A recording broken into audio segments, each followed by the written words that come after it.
come along. There's a reason that there's a new one every month. The reason I went so far in this acid versus alkaline is because I did it for 12 weeks and did it easily. And it's not trying to sell me anything. It's not an isogenic thing. You just have to go to the markets and find natural foods, which is the hardest part about eating like this, because who can tell me in a sentence what fast food is apart from yummy? Something with preservatives. Perfect. Processed preservatives, which means it's going to last long, and it needs one thing out of it to last a very long time. Does anyone know what that thing is? Fibre. So for food to last very long on the shelf, it needs minimal fibre. I can challenge you to go to McDonald's and try and find fibrous food on the whole entire menu that isn't a salad, and you cannot, because it cuts down on its shelf life. So what it means is if I'm going to produce a product that I have to sell to make money to live my life, and it's a food, I'm not going to sell one that lasts a week just because I want people to be healthy, because they're not going to buy it. And so all these massive corporations that have foods on the shelf that last months also control that media, so they tell us that it's healthy. It's a vicious cycle, and that's where people who don't know what they're actually looking for fall off the horse. You're better off just reading that ingredients list and reading anything it says in front of it. Right? Fibre is the number one. I think it was 100 years ago, we were eating 100 to 300 grams of fibre a day. How many do you reckon we're eating right now in Western society per day? 12 grams per day. And that's why everyone is getting so fat. Because fibre is the key to pulling everything through your body, getting it through your system faster and out the end faster. If you aren't going to the toilet 2 or 3 times a day, you have to assess how much fibre you're eating. Don't get it from a tablet, chew on it, eat it, and it all comes from all your greens. All right? So, content. This is where you have to ask questions. Does anyone know how many grams of protein you can absorb every 3 hours? 20. 30. Oh, close. Good. 30. 30 is the magic number. So what this means is I run off the 30 rule. I don't like to go over 30 grams of carbohydrates each meal. I'll never go over 30 grams of protein. All right? If you can stick to that rule, protein, carbs, and then have a whole bunch of greens as well, and you're on the money. When I was talking about acid versus alkaline, can anyone tell me what the percentage is? Perfect. Real nice. So you want 20% acid and 80% alkaline. What foods are acidic? Protein? Animal-based protein? Soft drink. Soft drink, exactly right. Say sugars, heavy carbs, all meats except wild fish, iodized salt, cigarettes, yep. There's some certain fruits. All these things here are acid. So they play their part. I don't know about cigarettes and iodized salt, but a lot of these things play their part. All right, now alkaline. Alkaline is basically everything that is green. Greens, so for example, broccolini, spinach, yep, kale, all that good stuff. So all vegetables. Funnily enough, lemon, alkalized water, some nuts, yeah, they're more towards the middle scale. So if I told you right now to tell me what you eat per day, all right, and you looked at this, and it's got to be 80% that and 20% this, you're a mile off it, aren't you? 100% a mile off it. It is so difficult to eat like this with our Western culture, because it's all about getting heaps of this and a little bit of that. Now I don't weigh it, I don't measure it. All I do is I look at it. So for example, if I have this much meat, I have 2 to 3 times that in vegetables. And the best thing you're going to do is you're going to go and research acid versus alkaline, because that will give you everything. They will acid and alkaline every single food. Right? If you like sugar, for example, if you drink coffee, coffee's highly acidic. But there's actually a product called stevia, right? And it tastes like sugar. And you put it like, for example, I'll have it on muesli. It's unreal. It's not even coming from someone who's saying he's a health freak. That tastes good. Right? It is alkaline. So that being said, you've then got to develop your eating plan. I'm going to show you exactly how I ate to put on weight. Okay, so I went 1 scoop of plant-based protein. I went pea and rice. Yeah, it tastes a little bit like chalk. Yeah. I put it with 1 banana, I don't drink dairy. I had almond milk, 1 scoop of peanut butter, get some good fats, a handful of frozen berries to make it taste cold and nice in a milkshake, and I put in some super greens. I also had 1 scoop of oats. So that there I put in the blender and made a shake. I had that for 2 years straight and it tastes awesome. If you don't like the plant-based protein, you just get a protein that tastes nice and you just sacrifice the acid for the day, it's all good. My next 2 snacks, I had 150 grams of sweet potato or any potato. Okay, sweet potato is the lowest GI. Okay, I also had half a bunch of broccolini, that's where I want to get my vitamins and minerals. I had 1 plant-based protein shake, so just 1 scoop, and I had 10 almonds. That was my exact same snack for 9 and 11.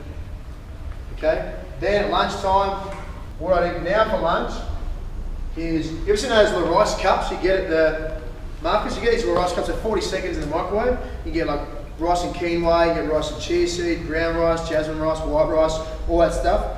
I have one of those. They're perfect size and they've got no preservatives in them, even though they're in a package. If you don't like fish, you're really behind the 8 ball. The alkaline, it's got good fats in it, so your body is going to operate so much better when you eat it. It's kind of a safety food. So I go 1 serving of brown rice with quinoa mix, 200 grams of tuna, but I don't buy it from the can, I actually eat mine raw.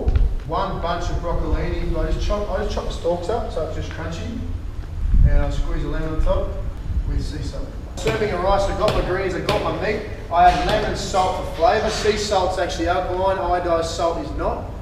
And then lemon lowers everything's GI level by 30%, so it's actually good for you, just to make sure you brush your teeth straight after. That's what I had for lunch when I was bulking. The next 2 snacks were exactly the same as the first 2, however, I cut out almonds. Almonds have a tendency to raise your body's estrogen levels as you start to come towards the back end of the day. But if you're tired, testosterone drops, estrogen raises. So that way, if you're not sleeping, estrogen is going to make you, once again, not build muscle fibre, you're going to lose aggression, you're going to become a little bit emotional. And then once again, dinner was exactly the same as lunch, but varying up with the foods and the meats. Heavier carbohydrates, like I'd have a potato or sweet potato, or I'm not the biggest fan of pasta because it's a bit processed, get a little bit fatter that way.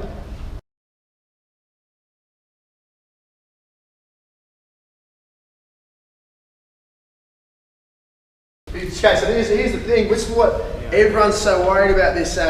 This is what I was the same. I always talked about avoiding carbohydrates before I went to bed, right? If you think about it, crap.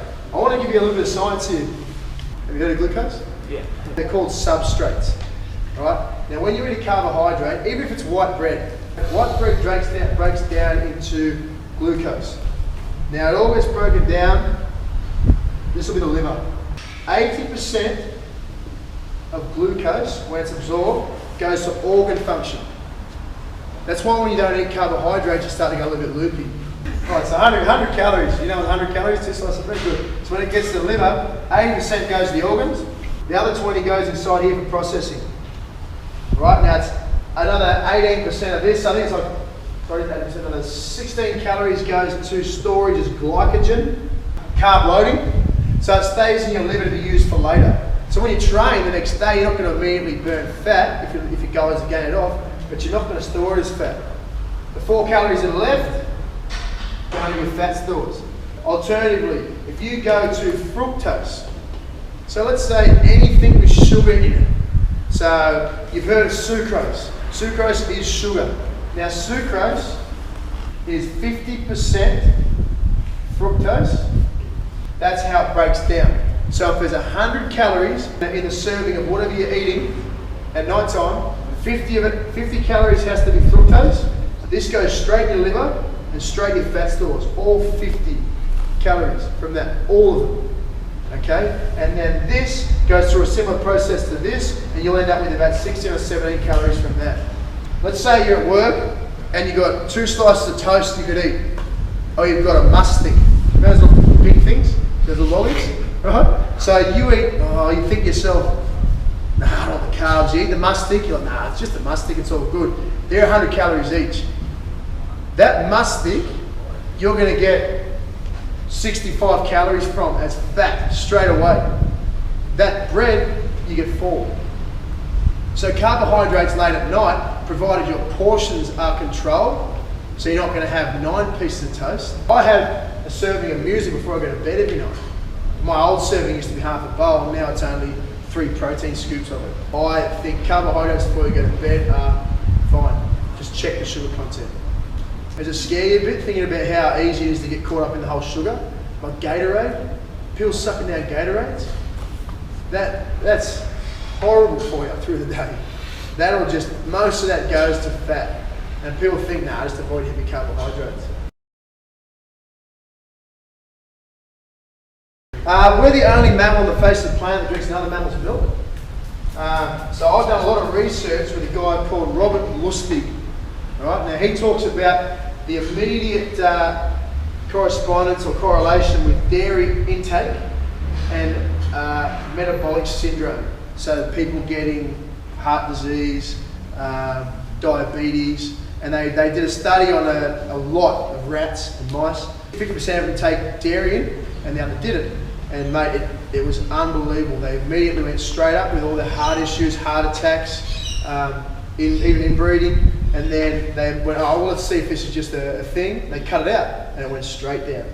So if you look at the science behind dairy and what it's doing to your bowels and your body and your health, excessive amounts of dairy change the gut bugs in your belly. Same with lack of fibre. If you have a high preservative-based diet and the gut bugs change inside your belly, those gut bugs that are supposed to digest the food, they're like the bad dudes that were raised in the ghetto. When there's no one around, there's no food around, they kill all the good bacteria. They kill everything so that disease can be created. When you have natural foods and high fibre diets, the gut bugs that are in your stomach, when they're dormant with no food, they kill disease. Glutamine, because it's the only thing that we lose in our body faster than we can gain from food, and it causes your body to use protein better. 10 grams, 3 times a day. So breakfast, lunch, dinner. And I'll have one called L-carnitine, just trying to get the fat up, which is a branch chain as well. And then all that's post-workout. I want everyone to eventually train to not needing supplements. Post-workout I think is definitely needed, and I think glutamine is definitely needed.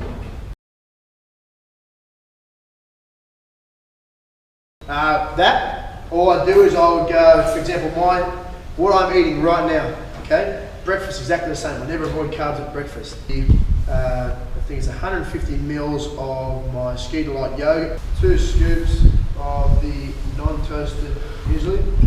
I get 6 strawberries. That's my breakfast. I spin that around. It tastes nice. Okay. My next snack, I can still have my fruit, my almonds, and my broccolini. It has to be 3 hours. If you want to strip weight on that, when the alarm goes off on the 3rd hour, you must be eating your 5 minutes. If you just ate what you're eating right now, when the alarm goes off, you lose weight. My lunch was, I still had carbs. So I still had my quinoa, my meat, my greens. And then after that, I had, once again, broccolini. I had an apple, because I was usually tired in the afternoon. I had 10 almonds in each one of the servings. Then I trained, had a post-workout, and then dinner was the only time I ever cut carbohydrates out. But I still had those muesli before bed if I was struggling. And that's because the serving size, when I did the study on the 80-20 with the organ function to the liver, and realised that it is proven science that 80% of those carbohydrates, the energy, goes to your organs. And I wasn't scared of it anymore. So all I had was 2 scoops, sometimes 3, with almond milk, no dairy. And I had that before I go to bed, with that stevia stuff on top, and it was the best thing ever.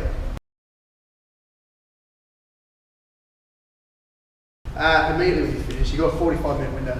There's a thing called your anabolic window. It's 45 minutes, and that's where your body is really, really struggling. It needs nutrients, and it's chewing muscle fibre if you haven't prepared.